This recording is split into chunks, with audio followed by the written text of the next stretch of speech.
हाथ उदार, कोई तन से दुखी होगा, कोई मन से दुखी होगा और कोई धन के बिना दुखी होगा। दुखी सारा संसार है ना। आपको हमको लगता है कि कोई सुखी है, लेकिन ये आपकी हमारी गलत फहमी है। इस संसार का नाम एक दुखालय है। दुखालय मतलब समझ रहे हैं आप? जैसे विद्यालय सुना है, विद्यालय में क्या मिलता है? विद्या मिलती है। वैसे दुखालय में क्या मिले? दुख मिलेगा। तो कितना भी हम प्रयास करते, विवाह क्यों कर रहे हैं? सुख के लिए, लेकिन सुख मिलता नहीं है। अभी नए नए विवाह हो रहा, ठीक है, बाद में लगेगा फिर वही बात, महाभारत बिना कारण। महाभारत का कारण क्या मालूम है? इसको बोलते हैं ना समझी, है ना। अंडरस्टैंडिंग होनी चाहिए दोनों में। कल विवाह होता है तो हमारे यहाँ विवाह की शर्तें होती है, विवाह के वचन कहते हैं। और वचन में क्या कहा जाता है? यही कहा जाता है कि भैया जब जीवन में दुख आएगा, है ना, पत्नी को पति कहता है दुख आएगा तो भी मेरे साथ रहना। ऐसा नहीं कि लग्जरी था तो ठीक है, दुख आया तो नहीं जाते मेरे बापा से घर ही, ऐसे न चले हैं। दुख आए तो भी, क्योंकि सुख दुख दोनों में साथ में रहना होगा। क्यों? ये संसार है, आज अच्छा है तो कल बुरा भी होगा।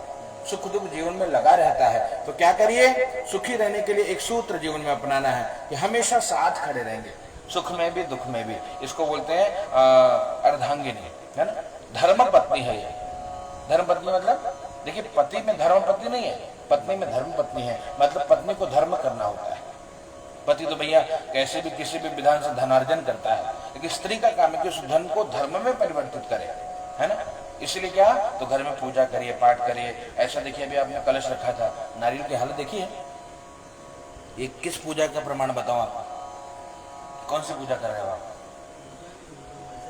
ऐसे नहीं नहीं नहीं, इसका विधान होता है। आपको ना तो पूछिए, रोज नारियल को धो करके, है ना, धो करके रोज जल बदलिए उसका, है ना। जैसे खुद रोज नहाते हो ना, वैसे इनको भी स्नान कराइए। ये श्री है, लक्ष्मी है, तो लक्ष्मी बढ़ेगी।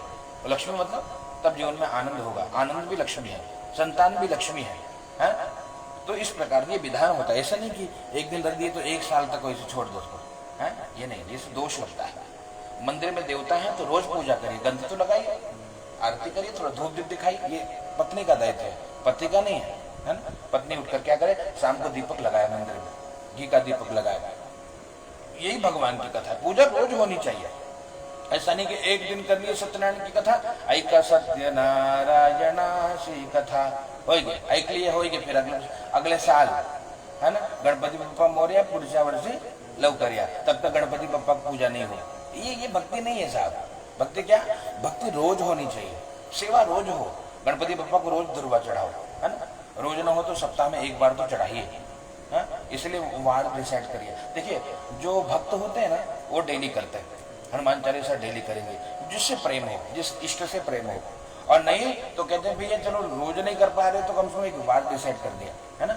चल भैया शनिवार तो एक शनिवार को कर लो हनुमान चालीसा, है ना। बुधवार को गणपति उपासना कर लो, मंगलवार को। क्यों?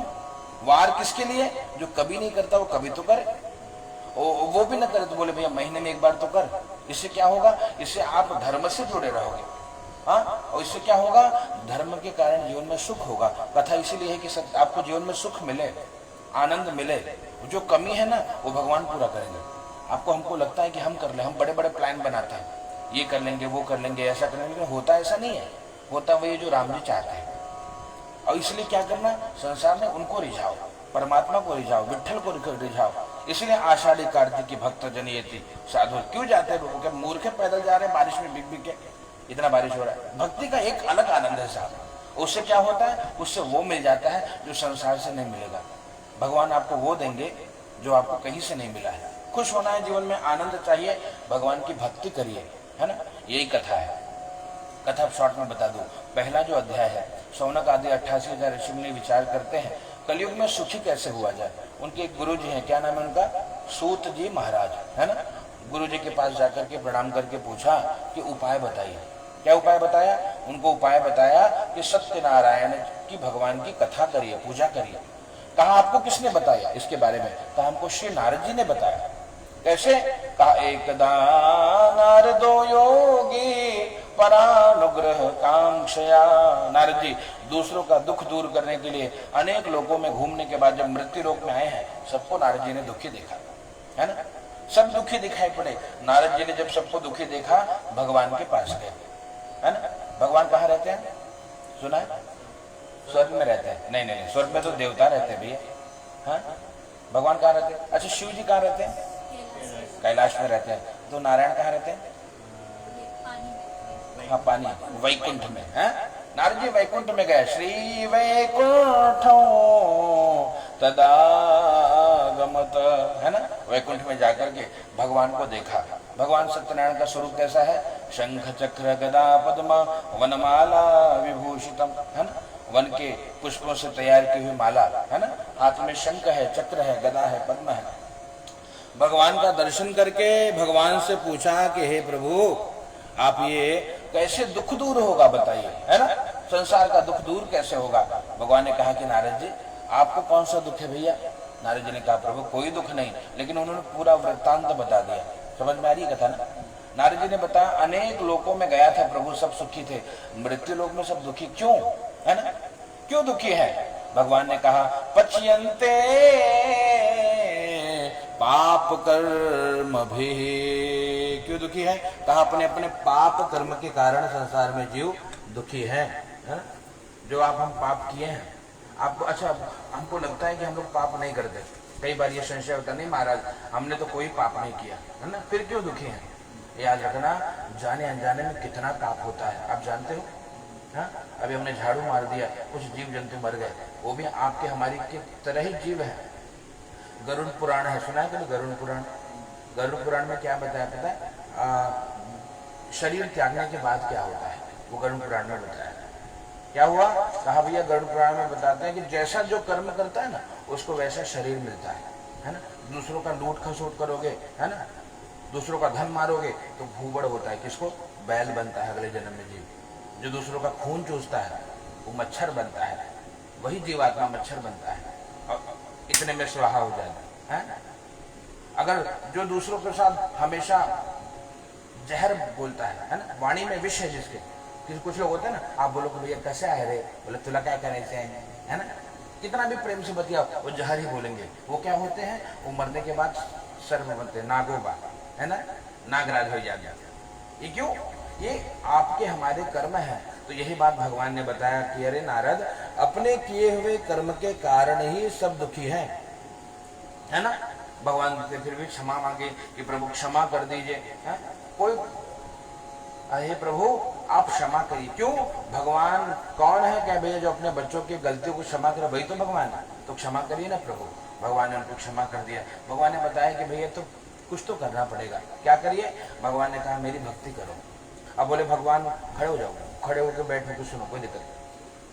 क्या कहा? हे भगवान आपकी भक्ति कैसे करें? 9 दिन राम कथा सुनिए कभी, राम कथा, हाँ, राम जी की कहानी, वो 9 दिन होता है। श्रीमद् भागवत सुना है? 7 दिन भागवत की कथा होती है ना। बोले ये तो इतना दिन तो नहीं बैठ पाएंगे, है ना, तो बिजी शेड्यूल है, क्या करें? कहा भैया सत्यनारायण देव यजे शैव निशा मुखे। कहा सत्यनारायण व्रत को सुन लेगा तो कल्याण हो जाएगा। सत्यनारायण भगवान के व्रत की इतनी महिमा है कि इसको करने से सब मिल जाएगा। नारद जी ने 4 प्रश्न पूछा, किम फलो किम विधानम च कृतं केने तद्व्रतम्। फल क्या है, विधान क्या है, किसने किया, कब करना चाहिए? तो भगवान की पूजा को करने का फल क्या है? कहते भैया भगवान की सेवा पूजा करने का फल ये है कि सुख शांति बढ़ती है, सुख बढ़ता है, धन धान्य बढ़ता है, सौभाग्य बढ़ता है, संतान आगे बढ़ती है ना। नहीं तो होता क्या है, लोगों की वंश परंपरा खंडित हो रही है। संतान परंपरा मतलब पुत्र होते रहे तो हमारा कुल गोत्र बढ़ता रहेगा। ये भगवान की कृपा है। सौभाग्य संतति कर्म और सर्वत्र विजय प्रदम। भगवान के भक्त की हमेशा उसको सफलता मिलती है, हर क्षेत्र में सफलता मिलती है। इस प्रकार से भगवान की कथा की महिमा है। किम फलम किम विधानम, विधान क्या है? कहा भैया जो मिल जाए उससे पूजा कर लो, है ना। भगवान केवल तुलसी से रह जाते हैं, ठाकुर जी को तुलसी चढ़ा दीजिए, इसलिए महाराष्ट्र में परंपरा है ना। हवन नहीं करते, तुलसी चढ़ा देते, खूब ढेर सारा तुलसी से भर देते, लो आनंद है। गणेश जी को दुर्वा चढ़ा दीजिए, शिव जी को बिल्वपत्र चढ़ा दीजिए। तो भगवान कहते हैं पत्र पुष्प फलम तो यो में भक्त्या प्रयक्षति। पत्र पुष्प फल जल जो मिले उससे भगवान की पूजा करिए। और विधान यही है। भगवान का देखिए सुंदर मंडप बनाइए, जैसे अपने घर को हम डेकोरेट करते हैं ना, वॉलपेपर लगा लेते हैं, ऐसे भगवान को भी जितना बढ़िया घर बना लो, ये मंडप है, सुंदर मंडप बनाइए, देखिए अच्छा लगे, हाँ सुंदर है महाराज, है ना। सुंदर केले के पत्ते का, केले का पत्ता बहुत प्रिय है ठाकुर जी को, केले के पत्ते का मंडप बनाकर उनको केले का भोग लगाई। कदली बहुत प्रिय है ना, इसलिए चरणामृत में भी केला, रवा में भी केला, हर जगह केले केला है ना। ये पूरा केले का खेला है ना। खूब केला खिलाइए ठाकुर जी को, उनको कदली बहुत प्रिय है। और रवा का प्रसाद का भोग लगाइए, भाव से भगवान को तुलसी चढ़ाइए, सत्यनारायण भगवान की कथा सुनिए, हवन करिए, इससे कल्याण होता है। और कब करना चाहिए? कदा कार्यो व्रतो प्रभो, भगवान आपके व्रत को कब करना चाहिए, है ना। नारद जी ने चौथा प्रश्न पूछा। भगवान ने कहा भैया देखो जिस दिन याद आ जाए ना उसी समय व्रत करने से कल्याण होता है। नारद जी ने कहा कि प्रभु धन्यवाद। इस प्रकार से जो भाव से भगवान की कथा सुनता है, हवन करता है, पूजा सेवा करता है, भगवान उसके समस्त मनोकामना की पूर्ति कर देते हैं। प्रेम से बोलिए सत्यनारायण भगवान की जय। ओम। थोड़ा संकीर्तन करना है। संकीर्तन मालूम है ना? संकीर्तन वही जो आषाढ़ी कार्तिक की भक्तजन यति जो बोलते हुए जाते हैं वही संकीर्तन है। तुलसी लेकर के थोड़ा कीर्तन करिए। क्यों कीर्तन करिए? भगवान का जो नाम है ना वो कल्याण करता है। तो भाव से थोड़ा नाम गाएंगे भगवान का। ओम सत्यनारायण ओम राम कृष्ण हरे मुकुंद मुरारी। गाइए। राम कृष्ण हरे मुकुंद मुरारे, राम कृष्ण हरे मुकुंद मुरारे।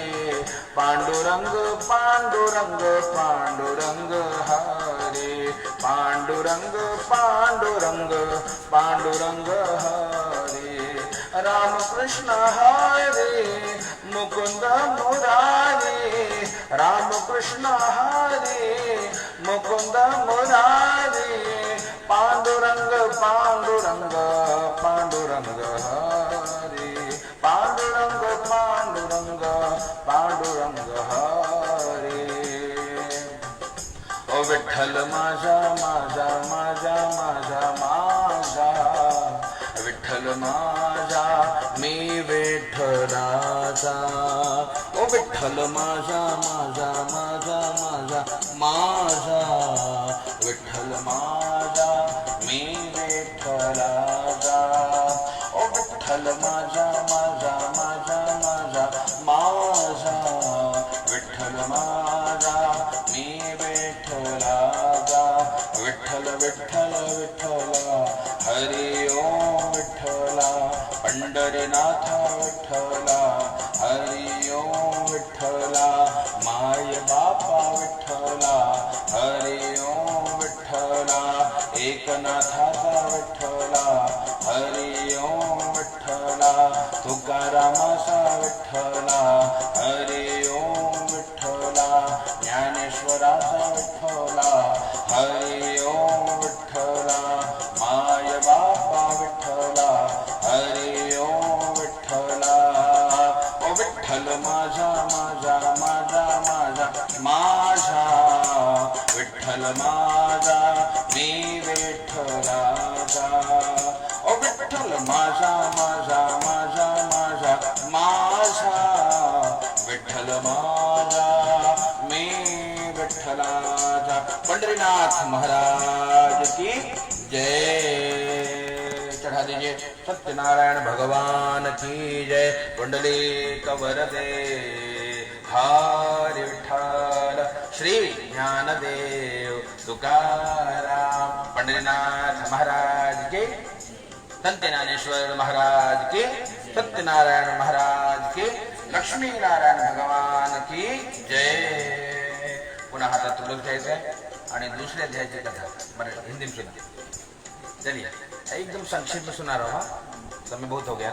चलिए हाँ, तो सभी दर्शक जो देख रहे हैं इस पेज के माध्यम से संक्षेप में सुनिए, दीर्घ कथा फिर कभी सुनना। तो दूसरे अध्याय की जो कथा है भैया काशी की कथा है ना। काशी जानते हो कहाँ पे है क्या? किधर है मालूम है? क्या? उत्तर प्रदेश में काशी है। उसका नाम क्या है? अबे मोदी जी वहाँ के वो भी है ना, बड़ा भव्य काशी का विस्तार हुआ। वाराणसी विश्वनाथ जी का बड़ा सुंदर मंदिर बना। कभी गए हो? कभी जाना? नहीं चलना तो मुझे बताना, टिकट निकालूंगा, साथ में चलेंगे। शिव जी का बड़ा सुंदर बहुत दिव्य मोदी जी ने कार्य भी किया है। तो काशी की कथा है, उसी काशी की कथा। काशीतला एक ब्राह्मण होता, नाव काय होते त्यांचा, शतानंद, है ना. शतानंद महाराज दीन दुखी होते, हा, धनचा खूप अभाव होता, मराठी बोलने का प्रयास करा, आणि भिक्षा, है ना, भिक्षासाठी सर्वत्र विचरण करतात, पण काय त्यांना भेटत नव्हतं, है ना. देवांना प्रार्थना करतो कि हे देव दर्शन द्या, हा, दर्शन द्या, इस भाव से बार बार प्रार्थना. अब ठाकुर जी को जब बुलाते तो ठाकुर जी वृद्ध ब्राह्मण रूप ध्वज मात्र, आपले देव सत्यनारायण, वृद्ध ब्राह्मणाचा रूप घेऊन त्यांना विचारतो की अरे ब्राह्मण देवता, काय दुःख आहे तुम्हाला, काय समस्या आहे. कहा प्रभू ब्राह्मणोती दरिद्रोहम, ते म्हणाले, काय म्हणाले, आम्ही दरिद्र ब्राह्मण आहे, है ना, धनचा खूप अभाव आहे महाराज. ब्राह्मणोती दरिद्रोहम भिक्षार्थम वै भ्रमे में, भिक्षासाठी विचरण करतो, है ना, पण काय भेटतो नाही, खूप भिक्षा माग. बोले तर काय करायचा, काहीतरी उपाय सांगा, हा वृत्ती आवडत नाही मला, है ना, कुछ तो उपाय बताइए, ये वृत्ती छूट जावे, जीवन से दुख दूर हो जाए. आणि देव वृद्ध ब्राह्मणाचा रूप घेऊन आला होता, त्याने सांगितलं त्यांना, काय तुम्ही सत्यनारायण देवाचा व्रत करा, पूजन करा, है ना. आणि तो खूप आनंदाने रात्र निद्रा न लब्धवान, भर रात्री त्यांना झोप नाही आली. अच्छा बोलो मराठी, समजणार, झोप नाही आली. प्रातःकाल, है ना, प्रातःकाल झाला, भोर झाला, भोर म्हणजे सकाळ झाला, सकाळ झाला, आणि त्यांनी संकल्प केला आहे महाराजांनी. काय संकल्प केला की आम्ही सत्यनारायण देवांचं पूजन करणार, नंतर काहीतरी प्रसाद घेणार, है ना. आणि ते निघाले भिक्षेसाठी, पुन्हा निघाले, आणि त्यांना जे काही भेटला भिक्षेत, थोडस फळ सामग्री, तो घेऊन तो मंदिरात गेले, आणि देवाचा, जे सत्यनारायण देवाचं पूजन केला, व्रत केला, भगवंताची कथा ऐकली, आणि प्रेमाने होम केला. त्याने त्याच्याने झाला काय, त्यांचे जे पाप होते तो समाप्त झाले, पुण्यवर्धन झाला, है ना, पुण्यवर्धन झाला, दरिद्रता मिटली त्यांची, आणि ते संपत्तीमान झाले. खूप चकाचक देवाची कृपा झाली. जिथे त्यांची झोपडी होती, तिथे खूप मोठा महल निर्माण झाला, आणि देवाची असंच कृपा. त्यांचे एक मित्र होते, लाकूड विक्रेता, त्याचं काय म्हणतो मराठी, लाकूड विक्रेता. ते आले, त्यांनी विचारलं की आणि जे ब्राह्मण देवता भिक्षेसाठी येत होते ते आजकाल येत नाही आहे, कुठे तो महाराज. लोकांनी सांगितले, बघा ते महल दिसतोय ना तुम्हाला, आश्रम, तो आश्रम तोच ब्राह्मण देवाचा आहे. बोलायचा तिकडे जाऊन आपली जी लाकडी होती बाहेर सोडून आत गेले, ब्राह्मण देवतांना नमस्कार केला, आणि विचारला की हे देवा, तुला एवढी संपत्ती कुठं भेटली, है ना. त्याने काय, भगवान सत्यनारायणाची कृपा आहे, हा, सत्यनारायण पूजनाने मला एवढी संपत्ती भेटली. बोले काय आम्हाला पण भेटणार का, अवश्य भेटणार, तुम्हाला पण व्रत करावा लागेल, तप करावा लागेल. बोले आम्ही पण करणार, तुम्ही माझ्या घरी येऊन हा भगवंताचं पूजन करा. ब्राह्मण देवता त्यांच्या घरी गेले, देवाचं पूजन केले, आणि तत्प्रसाद भगवान सत्यनारायणाच्या कृपेने तो पण संपत्तीवान झाले. आणि जब समय मिलता है ना, समय तो भगवान की दिव्य कथा दोनों बड़े प्रेम से करते. देखो समय तो वैसे भी बीत रहा है ना, तो प्रयास ये किया जाए कि समय को इन्वेस्ट किया जाए, और समय का बेस्ट इन्वेस्टमेंट है भगवान की कथा. उनकी कृपा से सुखी रहे. शरीर त्यागने के बाद भगवान के धाम को गए सत्यनारायण.